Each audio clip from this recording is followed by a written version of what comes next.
नमस्कार मित्रांनो, लक्ष्मीच्या पावलांनी या मालिकेच्या आजच्या भागामध्ये आज आपण बघणार आहोत. अद्वैत हा ऑफिस मध्ये आलेला असतो आणि राहुल त्यावेळेस ऑफिस मध्ये नसतो. त्यामुळे अद्वैत विचार करतो की हीच चांगली संधी आहे राहुलच्या केबिन मध्ये जाऊन त्याचे बँक स्टेटमेंट चेक तरी करावे. आणि मग अद्वैत लगेचच राहुलच्या केबिन मध्ये जातो आणि बँक स्टेटमेंटची फाईल शोधू लागतो. तो सगळीकडे शोधाशोध करत असतो, परंतु कुठेच ती फाईल त्याला भेटत नाही. आणि तितक्यातच तिथे राहुल येतो. राहुल अद्वैतला विचारतो की काय रे ब्रो, काय हवं होतं तुला? अद्वैतला काय उत्तर द्यावं ते कळत नाही. अद्वैत म्हणतो की अरे मला डिझाईन्स हव्या होत्या आणि त्याच घेण्यासाठी मी आलो होतो. तर राहुल आता त्याला ज्या पाहिजे त्या डिझाईन्स काढून देतो आणि अद्वैत तिथून निघून जातो. तर मागे राहुल म्हणत असतो की ब्रो, मला माहिती की तू इथे डिझाईन्स घेण्यासाठी आलाच नव्हता, परंतु तू जे काही घेण्यासाठी आला होता ते इथे नाहीच आहे. राहुलने आधीच त्याच्या विरोधातले पुरावे तिथून गायब केलेले असतात, त्यामुळे राहुल अजिबातच घाबरत नाही. तर इकडे खरेंच्या घरी संगीता नयना बसलेल्या असतात आणि तितक्यातच एक बाई आलेली असते आणि ती बाई आता संगीताला सांगत असते की संगे, तू म्हणत होतीस ना ग की तुझ्या नयनेसाठी स्थळ हवंय, तर एक गोड बातमी आहे लग्नासाठी आणि तुला माहिती का तो स्वतःहून स्थळ घेऊन आलाय. तर संगीताला फार आनंद होतो. ती बाई पुढे सांगती का पण तो मुलगा आपल्या कोल्हापुरातलाच आहे. हे ऐकून नयना आणि संगीता खूप घाबरतात, कारण त्यांना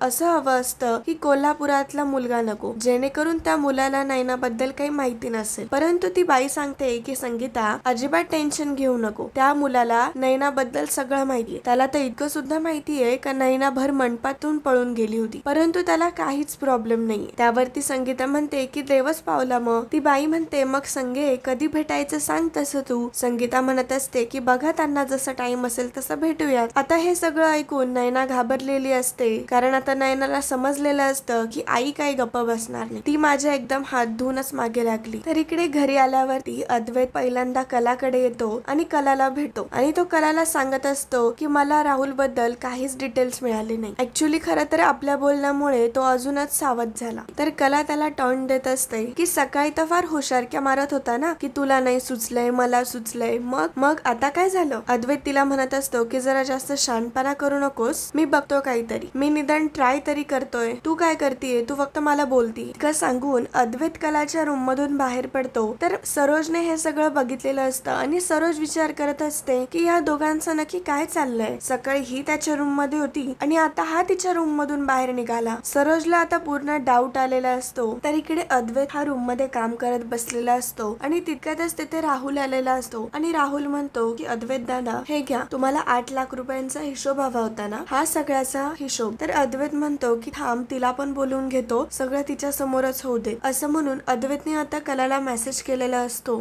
कला तो मेसेज बघते तर तितक्यातच सरोजही तिथेच असते. कला मेसेज बघून लगेचच अद्वैतच्या रूम मध्ये येते. तर सरोजने हे बघितलेलं असतं की कलाला मेसेज आला आणि मेसेज नंतरच कला लगेच अद्वैतच्या रूम मध्ये गेली, म्हणजे तो मेसेज नक्कीच अद्वैतचा होता. सरोजचं कलावरती एकदम बारीक लक्ष असतं. तर कला आता रूम मध्ये येते तेव्हा राहुल म्हणतो की तुम्हाला 8 लाख रुपयांचा हिशोब हवा होता ना, सगळा हिशोब आहे यामध्ये बघा. आणि तो सांगू लागतो की मी ते पैसे एका वृद्धाश्रमात डोनेट केले, त्यांचा मला कॉल आला होता आणि त्यांना खूप गरज होती आणि म्हणून त्यांना मी ती मदत केली, परंतु माझ्या पर्सनल अकाउंट मध्ये तितके पैसे नव्हते, त्यामुळे मी आपल्या बिझनेस अकाउंट मधून ते पैसे घेतले आणि ते सगळं मी सेटल करणारच होतो, कारण मला माहिती होतं की घरातल्यांचा पूर्ण विश्वास असेल माझ्यावर. पर्यंत नाही, तसं नाहीये ना. आणि दादा, तू सगळं एकदा बघूनच घे, कारण काय तुझे कान भरायला खूप लोक टपलेत ना. असं सगळं राहुल कलाला टॉन्ट देत असतो. आणि आता राहुलने सगळे डिटेल्स दिल्यामुळे अद्वैतला पण थोडं फेल वाटतं आणि त्याला असं वाटत असतं की उगाचच मी माझ्या भावावरती डाऊट घेतला. कला राहुलला म्हणत असते मग हे पैसे वृद्धाश्रमात डोनेट केले ही तर चांगलीच गोष्ट आहे, परंतु तू हे कारण कालच का नाही सांगितलं? तर राहुल तेव्हा म्हणतो की मी जर हे काल सांगितलं असतं तर तुम्हाला खोटं वाटलं असतं, त्यामुळे मी विचार केला की पुराव्यानिशीच तुम्हाला सगळं दाखवावं. आणि अद्वैत ब्रो, तुला जर काही खोटं वाटत असेल ना तर त्यावरती नंबर पण आहे, त्यावरती आश्रमाचा नंबर सुद्धा आहे आणि लेटर हेड सुद्धा आहे, तू सगळं काही चेक करू शकतो. आणि असं बोलून तिथून निघून जातो. तर अद्वैत आता कलावरतीच फार चिडतो आणि तो तिला म्हणत असतो की बघितला ना, तुझ्यामुळे मी माझ्या भावावरती उगाच डाऊट घेतला. कला अद्वैतला म्हणत असते की अद्वैत, मला नाही वाटत की हे सगळं खरंय, आणि हे जर खरंच असतं तर हे त्यांनी कालच सांगितलं असतं. हे सगळं त्यांनी रचलेली एक गोष्ट आहे आणि त्याचा खरा चेहरा मी तुला लवकरच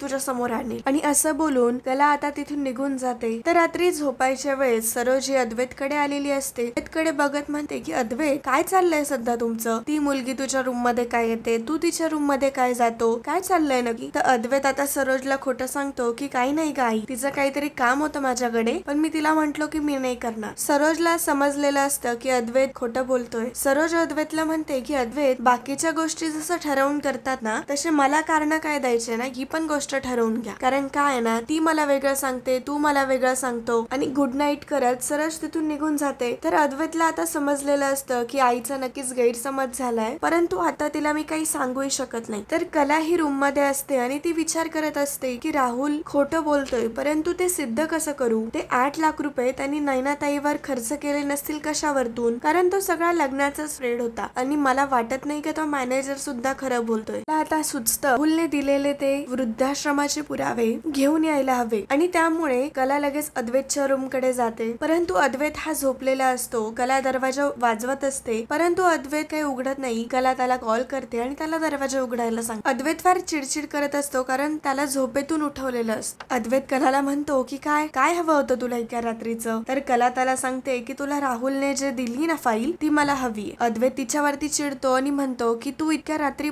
ते आणण्यासाठी माझ्या रूम मध्ये आलीयस. मग कला त्याला म्हणते की हो, मग सकाळी तू जाशील पेढीवर निघून, मी पण माझ्या कामात राहते, मला नाही वेळ भेटणार, म्हणून मी आता आले, आणि मला हे काय आहे ना ते लवकरात लवकर थांबवायचे. तर कला आता ती फाईल घेते आणि तिथून लगेच निघत असते. तर अद्वैत आता ती फाईल स्वतःकडे घेतो आणि तिला म्हणतो की अशी नाही घेऊ देणार मी तुला ती फाईल, मला बोल प्लीज प्लीज अद्वैत, मला ती फाईल दे ना, असं बोल. प्रत्येक वेळेस कसं माझ्याकडून बोलून घेते, तसं ह्या वेळेस आता तू बोलायचं. कलालाही फार राग येत असतो, परंतु ती म्हणते की चांदेकर प्लीज मला ती फाईल देतोस का. आणि मग अद्वैत ती फाईल कलाकडे देतो, परंतु ती फाईल अद्वैत परत त्याच्याकडे घेतो आणि म्हणतो की फोन आहे ना तुझ्याकडे, फोटो काढून घ्यायचे. आणि मग कला त्या सगळ्या डिटेल्सचे फोटो काढून घेत असते, आणि आता कला तिथून निघून जाते. तर कला निघून गेल्यावरती अद्वैतला फार आनंद झालेला असतो, कारण त्याने फर्स्ट टाइम कलाकडून प्लीज म्हणून घेतलेलं असतं. तर दुसऱ्या दिवशी सकाळी सकाळी कला सगळ्यांच्या आधी उठून किचन मध्ये सगळं आवरून ठेवलेलं असतं, नाश्ताही झालेला असतो आणि जेवणाची तयारी केलेली असते. तर रजनी तिथे येते आणि रजनी म्हणते की अरे वा, आज सगळं तयार झालंय. कला, आज काही स्पेशल आहे का. तर कला सांगते की नाही, परंतु आज मला काही कामानिमित्त बाहेर पडायचं होतं, त्यामुळे आज सगळं लवकर आवरून ठेव. तर तितक्यातच तिथे सरोज आलेली असते, आणि सरोज आता रजनीला विचारते की रजनी, आज जेवायला काय आहे. तर रजनी सांगते की आपलं नेहमीच.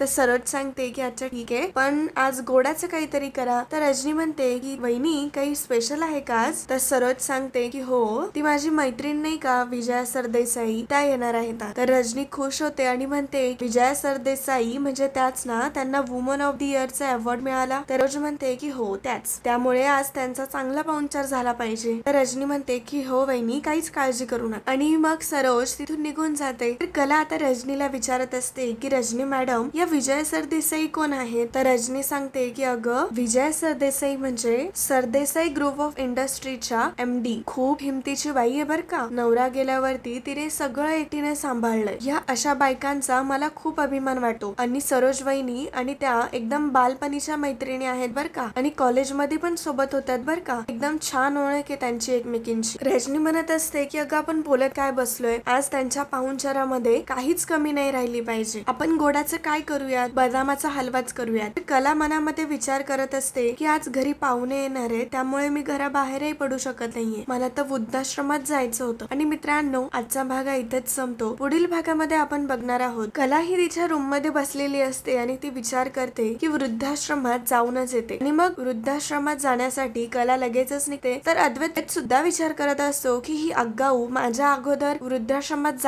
जाण्याआधी मीच तिथे जाऊन येतो. आणि मग अद्वैत सुद्धा तिथे यायला निघालेला असतो. तर दोघही एकाच वेळेस वृद्धाश्रमात पोहोचतात आणि एकमेकांना बघून दोघही शॉक होतात. तर कला म्हणत असते की तू इथे कसा. अद्वैत म्हणत असतो की तू इथे कशी. अद्वैत म्हणत असतो की मी तर राहुल बद्दल पुरावे मिळताय का ते बघण्यासाठी आलोय, आणि तू इथे क्रेडिट घेण्यासाठी आलीये. त्या दोघांचेही भांडणं सुरू असतात. तितक्यातच त्या ऑफिस मधला माणूस तिथे लॉक लावत असतो. अद्वैत विचारतो की तुम्ही लॉक का लावताय. तर तो माणूस सांगतो हे ऑफिस बंद आहे आता. त्या दोघांच्या भांडणामुळे ते ऑफिस सुद्धा बंद झालेलं असतं. तर मित्रांनो, असेच लक्ष्मीच्या पावलांनी आणि इतर मालिकेंचे अपडेट बघण्यासाठी आताच आपल्या चॅनलला सबस्क्राईब करा. धन्यवाद.